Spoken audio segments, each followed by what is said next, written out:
Welcome to the Watchman War Room here.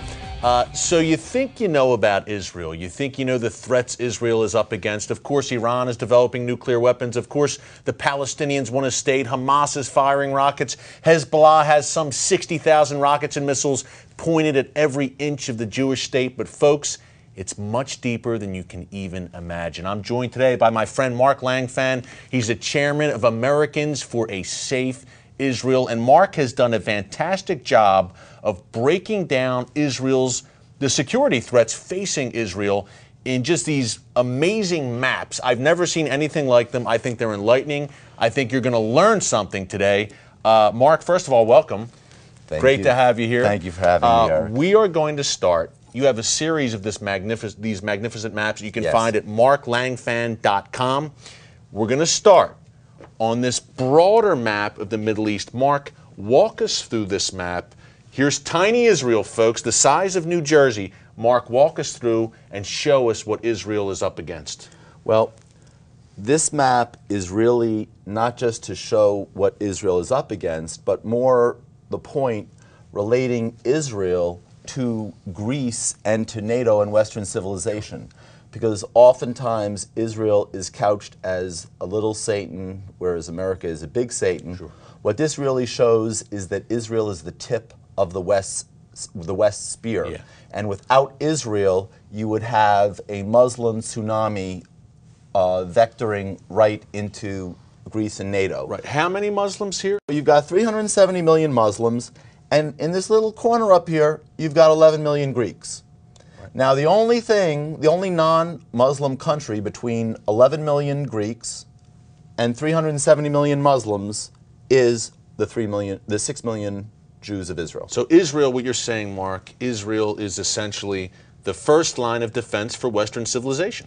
The first and, in effect, the last line of defense, because between Israel and Greece, there's nothing except Cyprus. Right, which is 1 million Christians, by the way. And Mark, let's just lay it on the table here. If, God forbid, the Iranians and the jihadists succeeded in their plans to wipe Israel off the map, they wouldn't just stop at Israel, pack up their bags, and go home, right? They'd keep going. That would be the appetizer. And then you'd be for the main course. Right into Europe. And on to the land of the great Satan, America. That's right. Mark, let's walk over to this topographic map of Israel. This is fascinating. Okay. Here is Israel. It's the size roughly of New Jersey, I guess you would say. If Israel gave up the land that the world, including the Obama administration, wants it to give up, it would be the size of, I don't know, Rhode Island or Delaware, I guess. Walk us through, Mark. Okay. Now, how did the West Bank get its name? Well, it's the west bank of the Jordan River. But this is the great thing about this map. When people look at this map, including the New York Times editorial board, I must add, I walk into the New York Times editorial board, and the editor says, "Oh, this is the West Bank. You're never going to prove to me that that's strategic, that area there." And I say to him, "You know, you're right, that is the West Bank. But that's not the West Bank we know and love, or know and love to fight about. The West Bank is actually this mountain range here." Yes. Okay? And these are the mountains of Samaria. These are the mountains of Judea. The biblical heartland. The biblical heartland of Israel. Yeah. So what they're really talking about is not giving up this little segment over here. They're talking about this whole segment over here. And Jerusalem is right at the top of the crest. You see there's a crest line here. And Ben Gurion Airport here. We're going to go over this much more after the break. Hang on after the break. Much more with Mark Langfan. A fascinating overview of just what Israel is up against and what a Palestinian state would really mean. Stay tuned for a safe Israel. And by the way, with these maps, folks, you can find all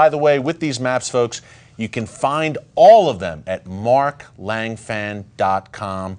Check it out, see with your own two eyes. But right now, Mark, you were walking us through the so-called West Bank, which is really the biblical heartland of Judea and Samaria, and what Israel would be giving up if it gave up this land. Exactly. And so what I say really is this is not the West Bank of a river. It's really misnamed. It should be the West Heights, in that these are the mountains. And the key here is I put this blue patch here. And just to give everybody an idea, between the green line and the Mediterranean Sea is about 10 miles. So between here and here is 10 miles, and between here, north and south, is about 40 miles. In this rectangle is 70% of Israel's Jewish population and 80% of her industrial base. 70% of Israel's population, 80% of its industrial base in this small area right here, which appears to me, Mark, correct me if I'm wrong, would be in rocket range if Israel gave up these mountainous peaks. Absolutely. And in fact, I have a plexiglass piece that I use to show the range of the rockets that are now being fired from Gaza. Now, some of the rockets go a little further, some of the rockets go a little shorter, but this is the approximate range of the rockets. If you were to create a quote-unquote demilitarized Palestinian state in the West Bank, it sounds clean, it sounds antiseptic, but this is not North Korea and South Korea where there's nothing in between. Right. Here you have, they always remind us, there's 1.5 million Palestinians, 2 million Palestinians. So they're going to be moving commerce in and Yes. out of here and smuggling, just the same way they're smuggling into the Gaza Strip and firing these rockets. They can smuggle the same types of things into this area and fire them into Yes, Ben Gurion Airport is there. Every time I go to Israel, Mark, every time you go, we're landing right here within Katyusha range, and those Katyusha rockets can be tipped with chemical weapons. Absolutely. And on that note, let's take it to this map, Mark. Again, 70% of the Jewish population, 80% of Israel's In this industrial area. base.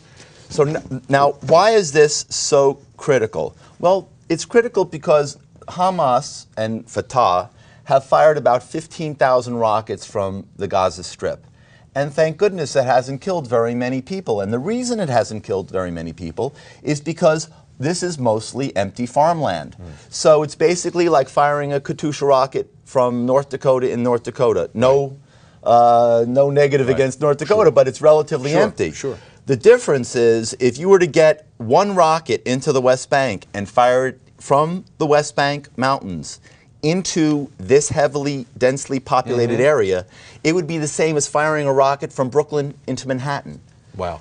Okay. 9 miles here. 9 this miles. waistband. 9 miles from the West Bank, the so-called West Bank, Judea, Samaria, to the Mediterranean coast. 9 miles. That's nothing. Like you said, from Brooklyn to Manhattan. We saw what happened when Israel gave up land in the Gaza Strip. We had thousands and thousands and thousands of rockets hitting Sderot, Ashkelon, Ashdod, Beersheba even, as far as Tel Aviv and Jerusalem just last year, very close.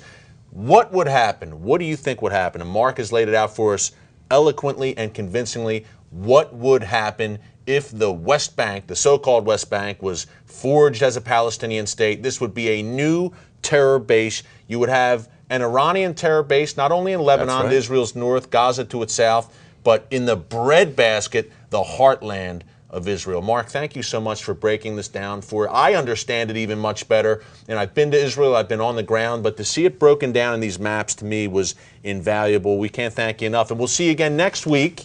We're going to have some more maps here with Mark Langfan, breaking down the Iranian threat and the black triangle that Iran is looking to control. You won't want to miss it next week. Stay tuned. Much more coming after the break.